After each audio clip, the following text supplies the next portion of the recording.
রেলের কাজ শুরু হওয়ার আগেই দিঘি বাঁচাও কমিটির উদ্যোগে মিছিল। জানা গেছে আজ বুধবার হুগলির গোঘাটের ভাবাদিঘি এলাকায় দিঘি বাঁচাও কমিটির উদ্যোগে একটি মিছিল বের হয়। এই মিছিলে অংশগ্রহণ করেন ওই এলাকার দিঘি বাঁচাও কমিটির সদস্যরা।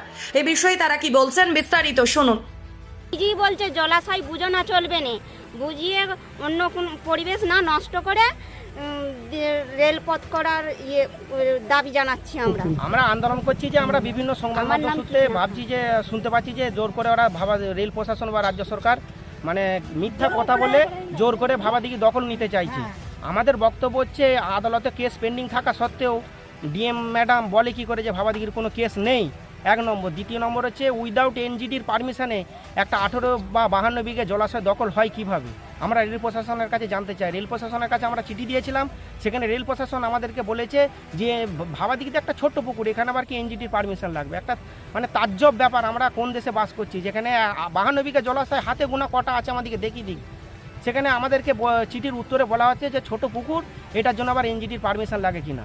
2012 সালে 1894 সালের আইন দ্বারা ভাবাদিঘি দখল নেওয়ার চেষ্টা করছে, যে আইন 2013 সালে আদালত খারিজ করেছে, নতুন পার্লামেন্টে আইন তৈরি হয়েছে। তাহলে সে অধিগ্রহণের কি মান্যতা আছে?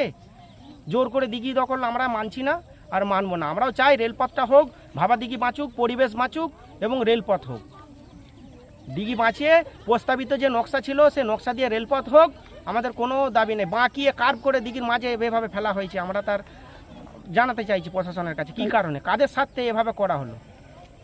এই যে ঘেরাওয়ের কথা বলছি, কোথা থেকে জানতে পারলেন আপনি? আমরা বিভিন্ন প্রশাসন সূত্রে বা আপনার সংবাদ মাধ্যম সূত্রে আমরা জানতে পারছি যে ভাবাদিঘিতে নাকি ডিএম একটা কিছুদিন আগে একটা পত্রিকাতে বেরিয়েছিল যে ভাবাদিঘি পজিশন নেবে, এসডিও ম্যাডাম নাকি এটা বলেছে। তা উনি ভাবাদিঘি সম্পর্কে কিছু জানলো না, উনি কিভাবে বলতে পারে যে একটা আদালতে, উনি যেহেতু একটা প্রশাসনিক পদে বসে আছেন, ওনার উচিত আইনকে শ্রদ্ধা জানানো, লকে শ্রদ্ধা জানানো, আদালতকে শ্রদ্ধা জানানো। উনি কিভাবে এভাবে বলতে পারে? আমাদের আন্দোলন যেমন গণতান্ত্রিক পদ্ধতিতে যেভাবে আন্দোলন চলে আমাদের চলবে, এবং জোর করে যদি দিঘি দখল করতে আসে আমরা তার তীব্র প্রতিবাদ জানাবো। আপনার নাম? আমার নাম সুকুমার রায়। 2010 সালে ভাবাদিঘি গ্রামের মানুষ আন্দোলন করছি বা হাইকোর্টে মামলা করেছি। আমাদেরকে প্রথম বলা হয়েছিল দিঘির নকশা ছিল দিঘি থেকে 70 মিটার উত্তরে। সেই নকশা কীভাবে রহস্যজনকভাবে 92 দিঘি এলো তা আমরা জানি না। যাই হোক, তার মধ্যে আমরা বলেছিলাম যে আপনারা কাজ করুন, দিঘিটা জলটা দুভাগ না করে একটা পাড়ে উত্তর দিকে অংশ দুদিকে চলে যান। বললে হ্যাঁ তাই হবে, পাড় দিয়ে যাবো। পাড় দিয়ে যাবো বলে আমাদের একটা সহমত হয়ে ওরা অন্যায়ভাবে কিছু টাকা পয়সা দিয়ে আবার দিঘির মায়ের দিয়ে নকশা ঘুরিয়ে দিয়েছে। দিঘির মায়ের দিয়ে নকশা করলো, আর দিঘির জল দিয়ে হচ্ছে কেন, দিঘিটা দুভাগ হচ্ছে কেন, বলে আমাদের এটাই করা হয়েছে, আমরা পাড় দিয়ে যাবো না, আমরা দিঘি দিয়ে যাবো। 2010 সালে আমরা মামলা করলাম এর বিরুদ্ধে। 2010 সালে মামলা করার পর 2017 সালে রেল জোরপূর্বক মাটি ফেলে দিঘির দুদিকে কাজ করে দেয়। এখন ওরা বলতে চাইছে দুদিকে কাজ করেছি, ক্যালভার্ট করেছি, তা আমরা কীভাবে কি করবো।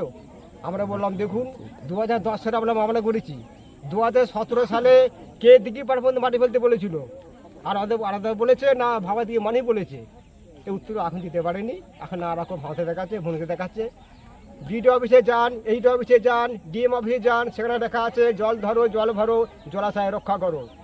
তা 92 দিঘিটা কোন আইনে বুঝে ওরা, রাজ্য সরকার কোন আইন আছে বা কেন্দ্র সরকার কি আইন আছে আমরা জানতে চাই। কি চাইছেন হঠাৎ এতদিন পর আন্দোলন কেন আবার? আমাদের আন্দোলন দীর্ঘদিন চলছে, 10 সাল থেকে এখনো চলছে, চলবে। যতদিন দিঘি থাকবে আমরা থাকবো, এই আন্দোলন চলবে, সেটা কথা নয়।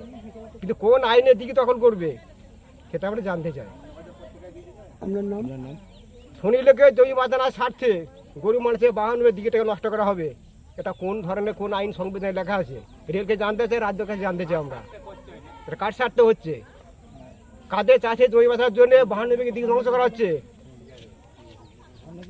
আপনার নাম? আমার নাম দিলীপ পণ্ডিত।